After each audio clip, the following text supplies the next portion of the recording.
First, shout out to Anton Daniels of the morning show for coming up with this line that I want to share with you guys and change a few words here and there.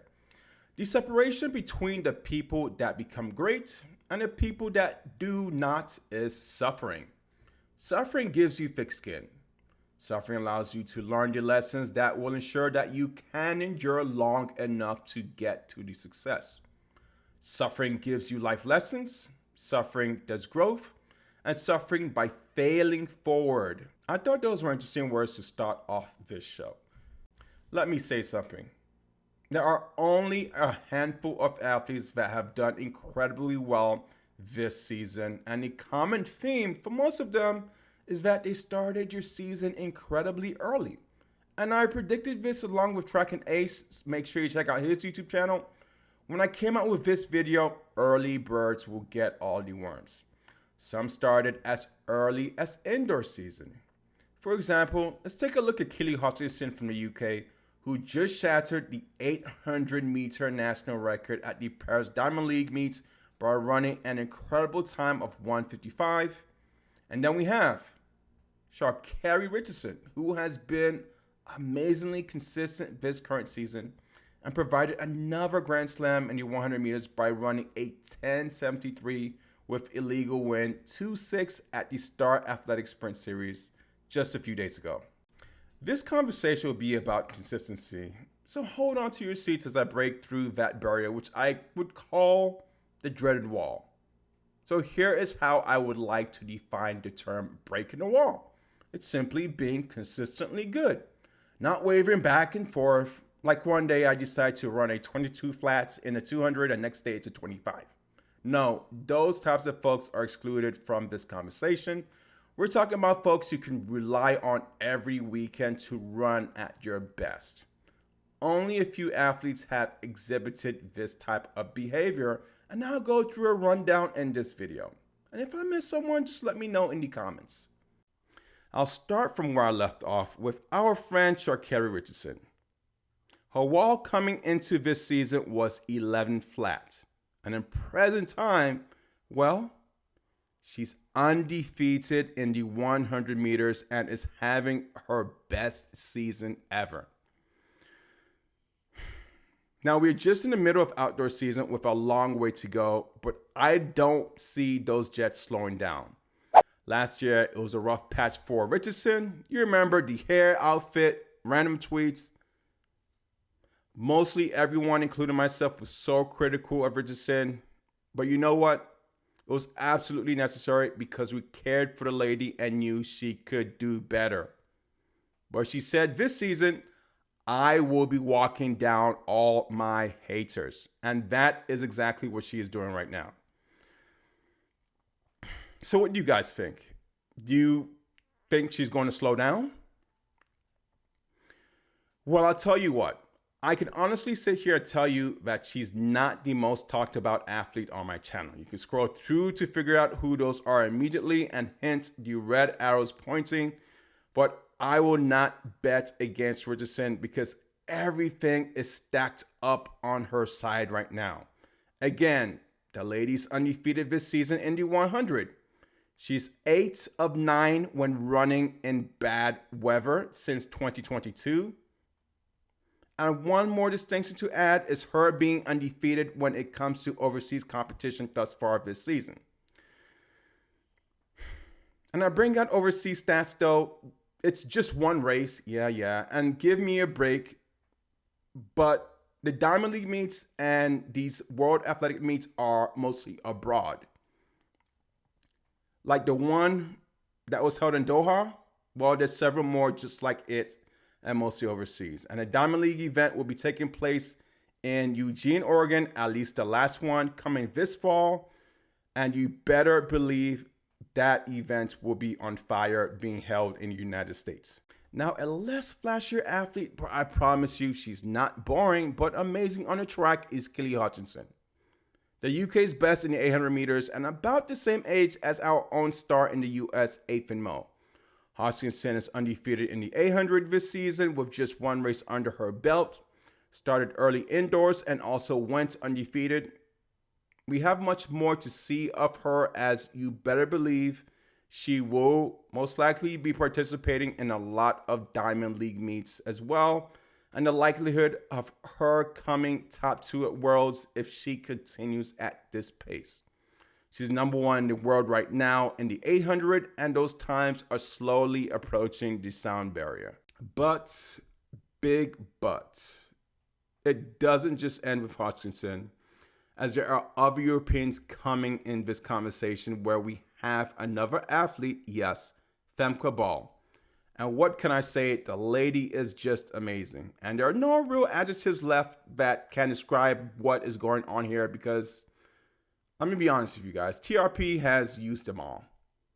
Also undefeated this season, averaging about a 50 flat in the outdoor 400 meters and about a 51 average this past 400 meter indoor and a 52.6 in the outdoor 400 meter hurdles, making her the number 1 outdoor performer right now in the world this year. And let's just say our own Sydney McLaughlin, I'm guessing, is probably taking notes of it because most people that were there, hundreds of people, watched Femke perform at the Oslo Diamond Meet. So if your neighbor asks you to run 1 mile, well, just make sure it's not Femke Bol because she might give you 2 miles. That is how I would characterize her right now. Let me see who else we have on my list. Oh, Britton Wilson. How can I forget about you? That ridiculous low 49.30 she pulled out of nowhere recently in hot, humid LSU, which no one expected. And one person in comments is going to tell me it was because of the track. A few of you track and field people just try to be crazy sometimes. I believe she'll give us a sub 49 this year. She'll be going into nationals with options of whether to run the 400 meter hurdles or flat. And I know Sydney will be there. Most of you guys love Sydney, but one's clearly in better shape at the moment than the other. So that is all I'm going to say to not piss off the Sydney people. Wilson already broke several walls this year that included the outdoor 400 meter NCAA times, and it's been so many that I've honestly lost count. And last but not least is Caitlyn Tui. And I'll put out this disclaimer. I mentioned that there are levels to this game in track and field. She doesn't have pro times that are nowhere close to, let's say, the Kenyans. But what is in her favor is the trajectory that she is going, which is a very straight linear line. She ran a 15:03 at Track Fest, which automatically sends her to nationals.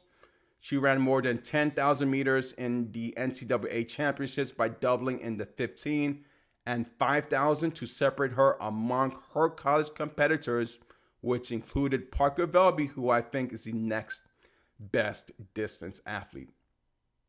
Tui also broke the wall by holding the NCAA record in the 5,000. And if she stays at NC State next year, well, she's most likely to break the 1,500 meter record. But she also now needs to watch out for the 19-year-old Addie Wiley, who recently ran a 4:03 in this same race. Now, Addie Wiley's endurance is questionable, as in college there are several prelims, but it should be someone that should not be ignored. Before I close this segment, there are a few names on this list. Honorable mention does go out to Shanti Jackson, who is coming to Arkansas. She recently ran a 10:89. Abby Steiner is coming in pretty steady at between 22:20 and 22:30. At the rate she is going, it will put her top 8 at Worlds. If she can bring that consistent time down to 22:10, my opinion is she can easily come in top 3, as Elaine Thompson-Herah and Shelly Ann Fraser-Price are looking pretty questionable at the moment this season. And it's kind of interesting as they are all on Team Puma, but don't get me started with conspiracies there. And while discussing Steiner, also keep an eye out for Tamara Clark. You have to put her on your radar. She started the season late though. Now, you guys will say, well, what about Aaliyah Hobbs? And I'll tell you, well, what about her? She's definitely on my list. The lady has practically given us a sub 11 at every race and can easily take gold or silver at Worlds at the pace she is going. For me, it's really between Richardson and Hobbs at this point. But also, don't forget about Tamari Davis because she has the ability to double. Given her times this season, it shows incredible endurance at just 20 years old. Sydney, I'm not ready to put on this list because I think she is gunning for a huge payday at Worlds by trying to break 1985 Marietta Kush's 47.60 record.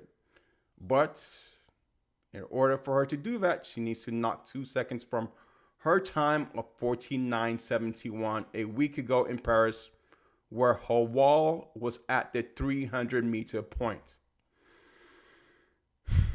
I think she can for a few reasons. First reason is that she's running under Bob Kersee.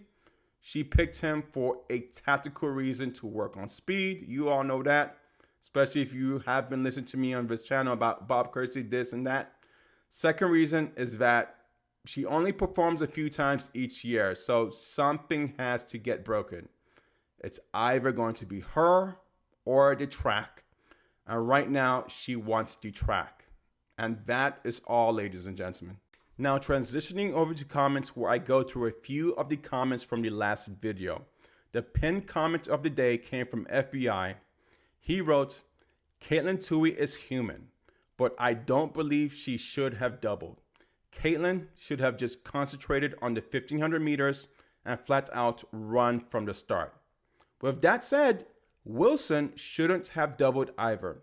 She should have concentrated in either the 400 meters or the 400 meter hurdles. Considering that she holds the 400 meter NCAA record, Wilson should have gone after the hurdles record. In either case, the Bowman Award at this point should be a toss-up between Tuohy and Wilson, as they are just about even in every category that goes into that selection. Thank you, FBI. Norwolf said, the heat and humidity in Austin finally got to Katelyn.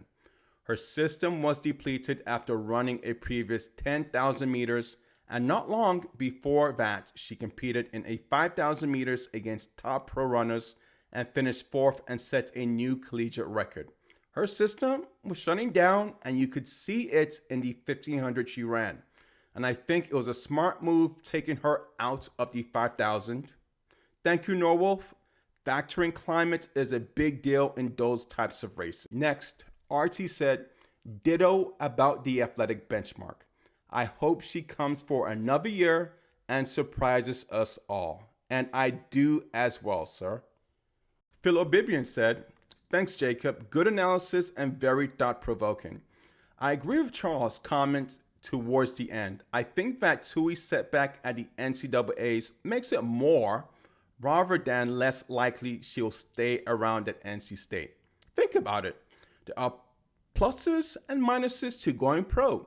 She has a pretty good deal at State, excellent teammates who offer the rare opportunity for a cross three-peat, a chance to repeat herself in the individual, a really smart coach who is on the same channel as these young women who looks out for them, great support and facilities, and finally, as Norm Olivi said, she's not getting poor going to college. The NIL deal gives her pro advantages without sacrificing collegiate eligibility. Pro is hard work. Living in hotels sucks, and that is right. Travel is grueling and expensive. It's lonely. Mary Kane, it's really easy to be lonely. That is right. And somebody has to pay the trainers, the coaches, the club fees, the incidentals, the per diem. It depends on the pro contract. And in the end, there isn't that much money to go around. I agree. Stay at NC State. Run cross. Think about the indoor season, as Charles says. Then get ready, really serious during the outdoor season.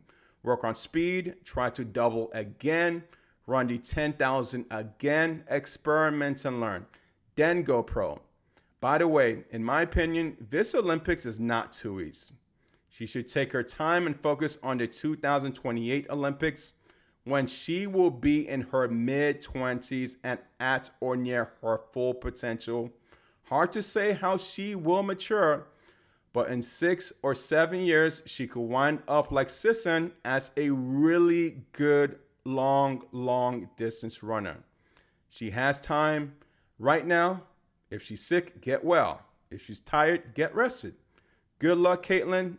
Excellent comment, sir. One of my best subscribers on the channel.